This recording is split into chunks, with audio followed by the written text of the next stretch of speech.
Esta é a série Princípios que o Está Escrito preparou especialmente para você. A teoria da evolução afirma que tudo começou com o Big Bang, que o tempo foi capaz de criar tudo que existe. Será que somos todos frutos do acaso? Ou existe outra alternativa para a origem da vida?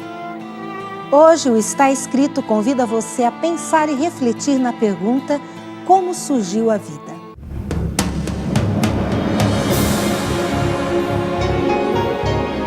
Ele permaneceu através dos tempos.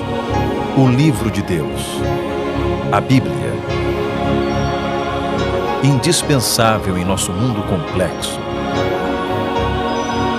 Está escrito, transmitindo esperança ao redor do mundo. Apresentado por Fernando Iglesias. Que ideia você faz de Deus? Você acredita que Deus existe? Vamos ver o que as pessoas estão pensando. Acredito. Porque eu acho que acima de qualquer coisa, entende? Nós temos que ter uma fé em alguma coisa. Acredito sim. Porque eu acho que Deus, que ele criou tudo mesmo, eu acho que ele está presente em todo lugar, com todo mundo. Acredito pelos fundamentos da religião que eu tenho, sou católica. E tenho também uma fonte de fé, eu tenho que saber de onde vem a criação do mundo e para mim é o que mais me convence. Quando eu tinha 4 anos de idade, pelo menos 2 vezes por semana, minha mãe costumava visitar minha avó. Depois do almoço era praxe me colocar para dormir. Eu odiava ter que parar de brincar para ir dormir. Mas de certa forma eu amava dormir no quarto da minha avó. É que na parede, bem na frente da cama, tinha um quadro muito diferente. Por trás dele tinha uma luz vermelha. O quadro retratava 2 criancinhas brincando ali na beira de um despenhadeiro, enquanto um anjo as guardava com 2 asas abertas, bem grandes. A luz só era acesa quando a gente deitava para dormir. Então as janelas eram fechadas, a luz do quarto era apagada, e eu ficava olhando para o quadro, aquela luz vermelha, ela era tão bonita. Quando eu via, eu já estava acordando. Eu nasci num lar cristão. Desde pequeno era levado à igreja. E cresci ouvindo que Deus foi quem criou tudo. E logo que eu comecei a ler, era só abrir a Bíblia e estava escrito no primeiro verso, Gênesis 1, no princípio criou Deus os céus e a terra. Sempre ouvi dizer também que cada um de nós tem um anjo da guarda, igualzinho ao do quadro da minha avó. No meu universo dava a impressão que todos no mundo eram cristãos, ou pelo menos acreditavam em Deus. Foi no ginásio que pela primeira vez na minha vida eu ouvi falar que alguém não acreditasse que Deus criou o mundo. Um professor de história me ensinou uma história da criação muito diferente daquela que eu tinha ouvido a minha mãe contar. Ele falava de evolucionismo, de um tal de Darwin, de homens das cavernas. A princípio eu fiquei maluco, enfurecido. Tentei questioná-lo. Mas como um menino poderia argumentar com um professor? Embora ele nem tentasse me ganhar pela simpatia, ele foi o primeiro a me mostrar que, atrás do meu pequeno mundo, existia todo um universo enorme de pessoas que não acreditavam em Deus da maneira como eu acreditava. Era como se o encanto estivesse começando a querer se quebrar. Sabe, parecido com aquele que as crianças sentem quando descobrem que o Papai Noel não existe. Pela primeira vez eu me perguntei, pode mesmo ser que Deus não exista? Cresci como qualquer outra criança, via televisão, brincava de bola, brigava na rua, gostava de cachorros. E como toda criança, fui aos poucos também sendo bombardeado pela mídia, que começou a pregar o evolucionismo como uma verdade científica. Ao mesmo tempo que outros professores começavam a minar ainda mais a minha fé num Criador. O mais incrível é que, mesmo na juventude, eu continuava indo à igreja, ouvindo sermões e sentindo dentro de mim a mesma necessidade de Deus que eu sempre senti. Era como se eu duvidasse de algo, mas não ousasse perguntar a respeito, com medo até de saber que aquilo fosse verdade. Eu não era o único assim. Ainda hoje, muitos duvidam da existência de Deus e não procuram saber a verdade, porque têm medo. Uns têm medo de procurar a Deus na ciência e não encontrá-lo.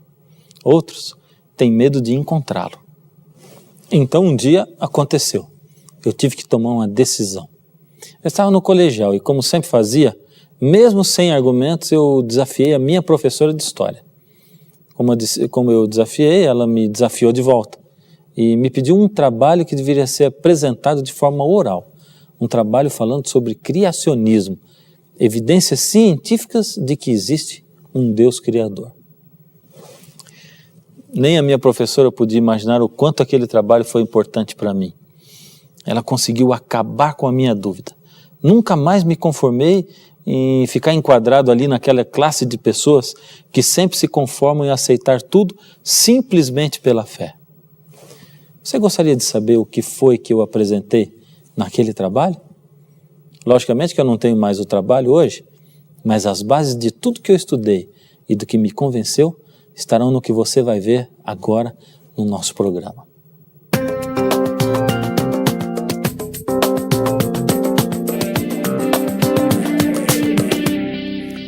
Darwin tentou explicar a origem da vida. Com certeza, a ciência se desenvolveu muito nos últimos anos. Por isso, a primeira coisa que eu fiz foi correr para ler o que os cientistas biólogos tinham a dizer sobre os últimos estudos científicos, sobre o tal Big Bang, a explosão que teria dado início a tudo. Sabe o que eles dizem a respeito de como estão os estudos científicos a respeito da origem da vida? Gostaria de saber o que uma cientista bióloga diz? Doutora Márcia. Bom, a origem da vida é um dos campos mais fracos da teoria da evolução, porque até hoje não existem experimentos, bons experimentos que comprovem a origem da vida, né? Até hoje não se conseguiu nada que chegue nem perto disso. Ano passado completou meio século, 50 anos desse experimento Miller, e algumas publicações, inclusive, como revistas, começaram a mostrar, como essa área de pesquisa da evolução, da origem da vida, está realmente empacada, não se conseguiu quase nada. Pelo contrário, o que se vê hoje em dia, cada vez mais, é que os seres vivos, as células, são muito mais complexos do que se imaginava a princípio. E cada vez fica mais difícil de você explicar a origem desses seres a partir de substâncias inorgânicas no passado.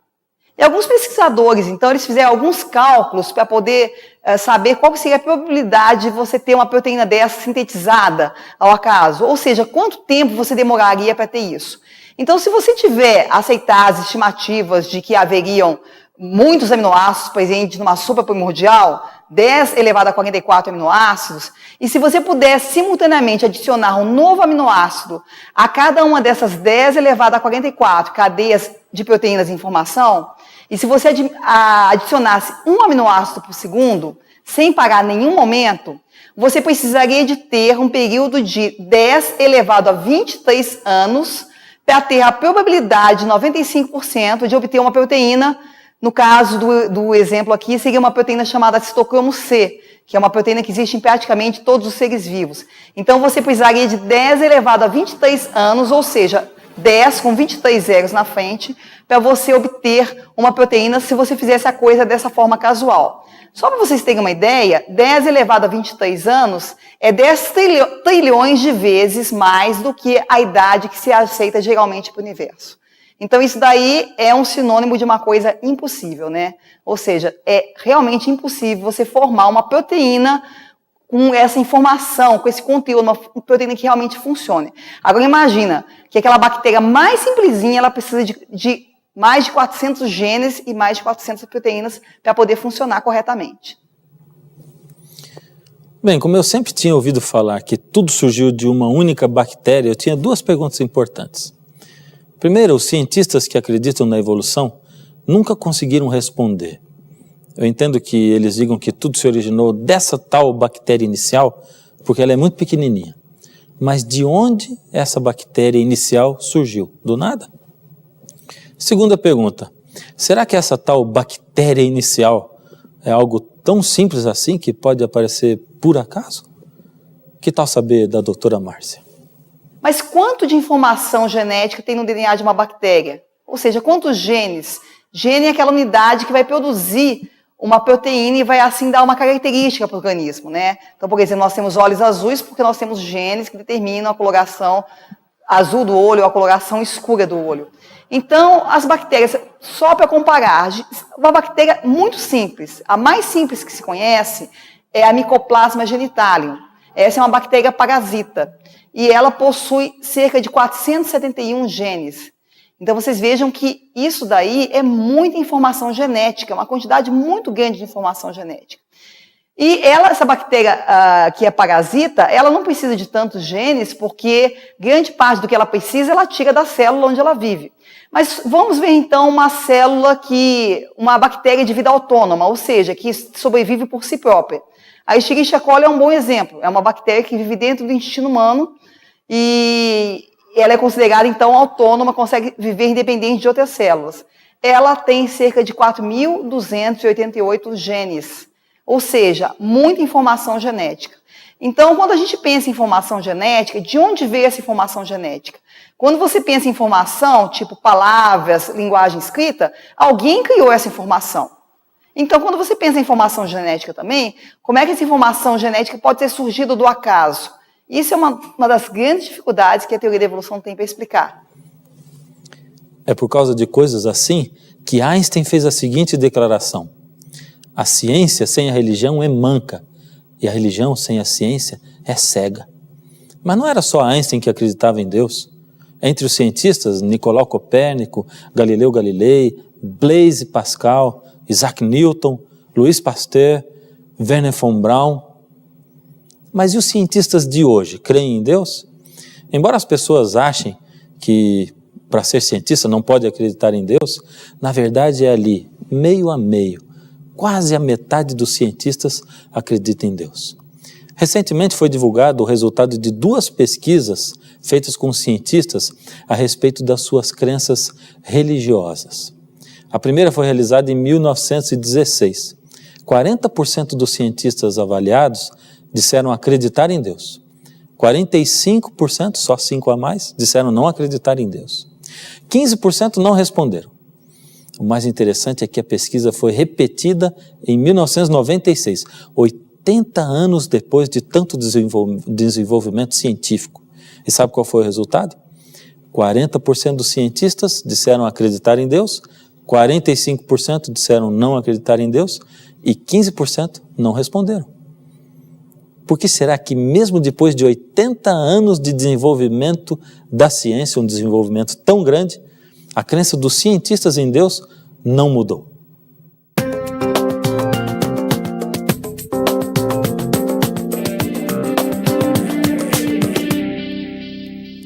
É lógico que é porque existem evidências científicas da existência do Criador. Na minha adolescência eu vivia olhando assim para os carros e pensando, bom, eu nunca acreditaria se alguém me dissesse que um carro poderia surgir de uma explosão cósmica. E eu ia acreditar menos ainda se dissessem que depois da explosão a chave estava lá no contato, alguém virou e ele funcionou. Aí então eu pensava de novo, com certeza o corpo humano é muito mais complicado do que um carro. Como está escrito aqui em Salmos 139:14, Salmos 139:14, graças te dou, pois de um modo assombrosamente maravilhoso me formaste. Mal sabia eu o quanto o corpo humano é muito mais complicado do que um carro. Mas Deus queria mostrar a todos que Ele é o Criador. Por isso deixou a ciência como prova de tudo. Que tal conhecer ao menos algumas partes do corpo? E que tal começar pelo olho? Por essa ilustração maravilhosa, científica, que nós preparamos para você. Olha ao seu redor. O que você vê? Quando você olha ao seu redor, facilmente você pode ver todos os objetos, de perto, de longe, todas as suas cores, formatos, tamanhos. Você sabia que para essa visão acontecer, precisam acontecer um monte de reações e interações complicadas em seu corpo? O olho humano tem um mecanismo completamente automático e que funciona perfeitamente. Ele é feito da combinação de 40 partes diferentes. Cada uma delas executa uma parte importantíssima para que você consiga enxergar. Qualquer defeito em uma dessas 40 partes, isso tornaria impossível a sua visão. A camada transparente na frente do olho é a córnea. Logo atrás está a íris. É a íris quem dá a cor dos olhos. A íris também consegue ajustar o seu tamanho automaticamente de acordo com a intensidade da luz que ela recebe. É que existem vários músculos ligados à íris. A coisa funciona assim. Se estamos num lugar escuro, por exemplo, a íris dilata, aumenta de tamanho, para receber o máximo de luz possível. Quando a intensidade da luz aumenta, aí ela se contrai, diminui automaticamente de tamanho, para diminuir também a quantidade de luz que entra no olho. Agora repare como funciona esse ajuste automático da íris. No momento em que a luz entra no olho, um impulso nervoso é transmitido ao cérebro, informando a presença e a intensidade da luz.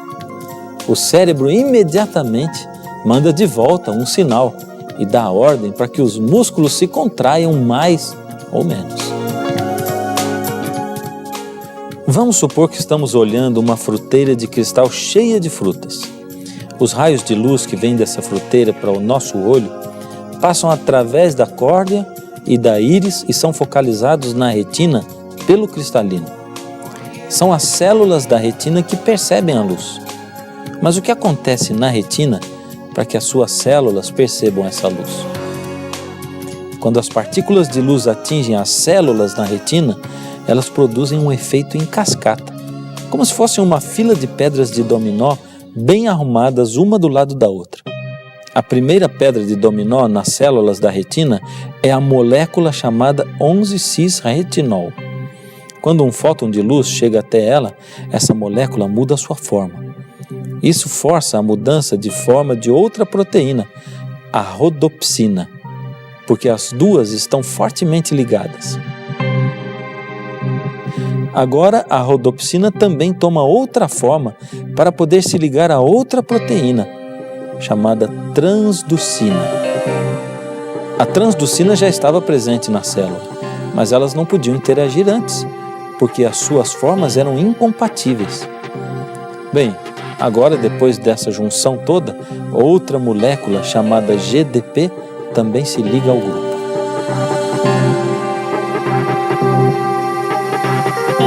Agora, as duas proteínas, rodopsina e transducina, além da molécula química chamada GDP, estão unidas. Complicado? Só que o processo da visão está só começando. Agora esse composto chamado GDP tem um formato apropriado para se ligar a outra proteína chamada fosfodiesterase.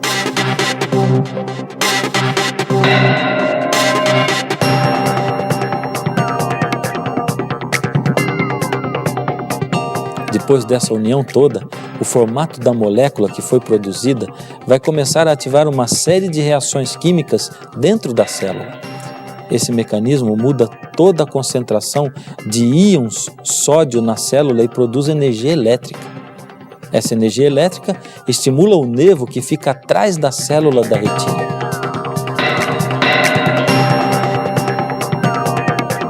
E assim a imagem que no início chegou ao seu olho em forma de luz acaba se transformando em sinal elétrico.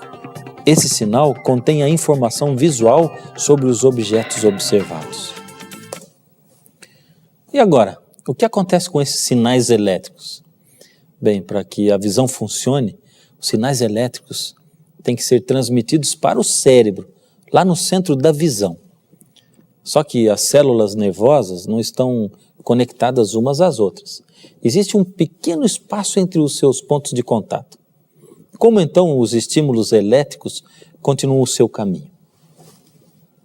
A esta altura acontece outro conjunto de operações complicadas.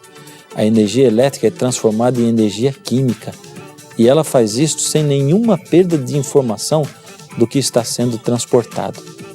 Dessa forma, a informação é transmitida de um nervo para o próximo, tudo através de neurotransmissores que ficam nas células nervosas.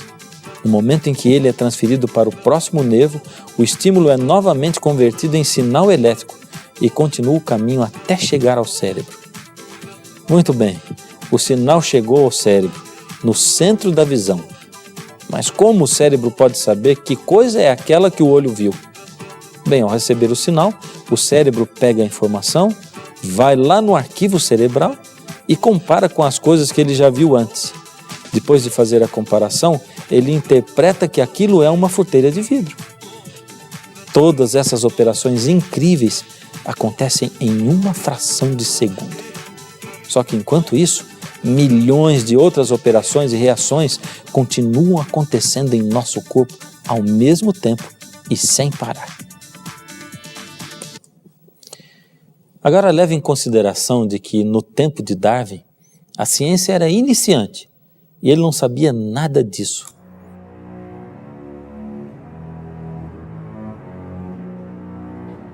Aqui nessa casa, Charles Darwin viveu durante 40 anos de sua vida. Foi aqui, em meio a esse refúgio na natureza, que ele preparou o seu livro A Origem das Espécies, que foi lançado em 1859. Isso revolucionaria o mundo desde então e lançaria uma terrível sombra de dúvidas sobre a Bíblia e a existência de um Deus criador. O próprio Darwin reconheceu o planejamento extraordinário do olho e confessou o seu desespero numa carta que escreveu a Anna Gray, em 3 de abril de 1860. Ali ele diz assim: só de pensar no olho tenho calafrios.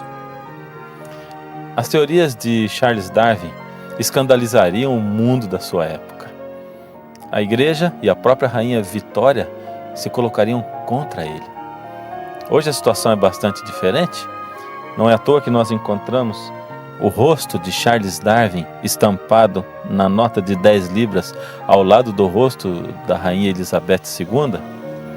Ele está aqui como um selo, determinando a quem pertencem o coração, a mente e o destino de uma nação. A Inglaterra é hoje um dos países mais ateus do mundo.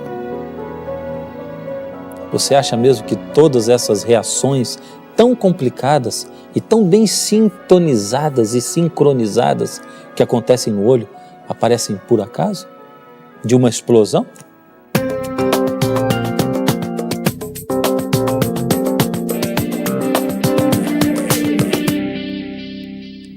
Todas essas perguntas, indagações sobre o evolucionismo, evidências do criacionismo, deixaram a minha professora de ciências sem resposta.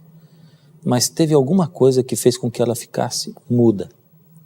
É que até agora nós falamos de biologia, de corpo humano, visão. Mas pense bem, nós não somos só corpo, só matéria. Existe algo mais dentro de nós.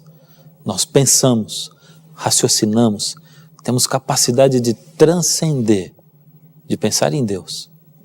Bom, se o homem tivesse sido formado de uma simples explosão, então depois que o corpo do homem foi formado, da onde apareceu essa consciência? Você não é fruto do acaso, você é a realização do sonho do grande Criador. Cada vez que nós nos olhamos uns para os outros, cada vez que eu olho você, eu me lembro que você é fruto do amor de Deus. Deus planejou criar você. Isso é muito importante, porque nós, você e eu, valemos o sangue de Cristo. Isso nos torna a cara do Pai. Quem é o seu Pai? Meu Pai é o Senhor Deus. Ele é o seu Pai também. E por isso todos nós nos tornamos irmãos a partir desse amor maravilhoso do Pai que nos une a todos.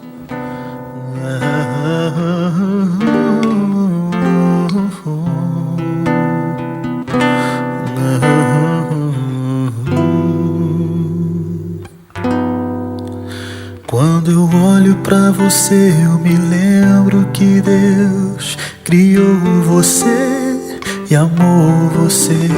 É por isso que você se parece com Deus, por dentro e por fora, a toda hora. Quando eu olho pra você, eu me lembro que Deus é o Pai do céu que nos criou.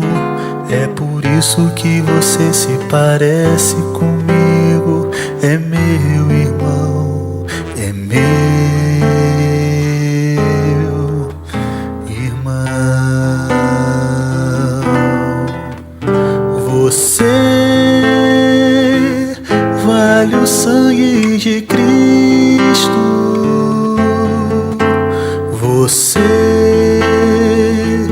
você é a glória de Deus. Você é a grande esperança de mostrar pro universo que o amor de Jesus valeu. Quando eu olho pra você, eu me lembro que Deus criou você e amou você. É por isso que você se parece com Deus, por dentro e por fora, a toda hora. Quando eu olho pra você, eu me lembro que Deus é o Pai do céu que nos criou. É por isso que você se parece comigo. É meu irmão, é meu irmão.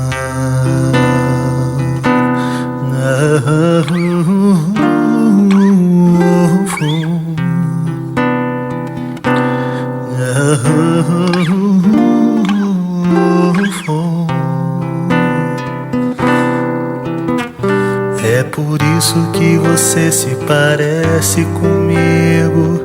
É meu irmão, é meu irmão. Toda vez que eu vejo um quadro muito bonito, uma pintura que me chama a atenção, eu gosto de olhar quem foi que pintou, a assinatura. E quando eu olho para um bonito pôr do sol, um céu alaranjado, uma verdadeira pintura da natureza, eu gosto de pensar que isso também tem um Criador. Você não tem fé suficiente para acreditar nisso? Falta um pouco? Não tem problema. Nós queremos ensinar mais para você. Mas sabe, Deus é o grande Criador. Ele é o grande escultor. Deus é o grande realizador da sua vida. Que tal deixar Deus tomar conta de você hoje? Só hoje. E amanhã você pede por amanhã e depois por depois. Mas hoje eu quero colocar a sua vida na mão de Deus. Ore comigo. Senhor Deus, queremos abençoar essas vidas que hoje estão olhando para o Senhor, quem sabe com tantos questionamentos nas suas mentes, na sua cabeça. Tome conta dessas vidas, Senhor. Abra as mentes, os corações. E que, Senhor, a verdade, a verdadeira ciência possa tomar conta de todos esses queridos seus que aí estão, cada um na sua casa, no seu lugar de trabalho, ouvindo a sua palavra. Toma conta da nossa vida por hoje, Senhor. Enche o nosso ser, em nome de Jesus. Amém. No programa de hoje, você pôde ver que a evolução não tem como provar que o acaso é o responsável pela origem da vida. Você pode ver também que a probabilidade da vida ter surgido do acaso é tão remota que o mais razoável é acreditar que há uma inteligência superior coordenando, planejando, criando e mantendo a vida no universo. Mas se você quer se aprofundar ainda mais no tema de hoje, trabalho escolar, você poderá solicitar agora mesmo a revista Princípios. Nela você vai encontrar uma argumentação coerente com o que diz a palavra de Deus. E no final de cada tema, você encontra um guia de estudo para você ampliar os seus conhecimentos. Ligue agora, escreva um e-mail ou envie uma carta. Nada vai nos dar mais alegria do que o seu contato. Nós temos uma equipe completa, pronta para atender você. Quem sabe o programa de hoje deixou algumas dúvidas a mais na sua cabeça. Que bom. É para isso que o Está Escrito serve também, para abrir para você novos horizontes. Mas se você ainda tem dúvidas, o lugar certo é aqui. Vamos esclarecer junto as dúvidas. Eu vou ficar esperando você aqui, nessa casa bonita. Essa é a nossa casa, nosso lugar de encontro. E até o nosso próximo encontro, não se esqueça. Está escrito, nem só de pão viverá o homem, mas de toda a palavra que sai da boca de Deus. Você vale o sangue de Cristo.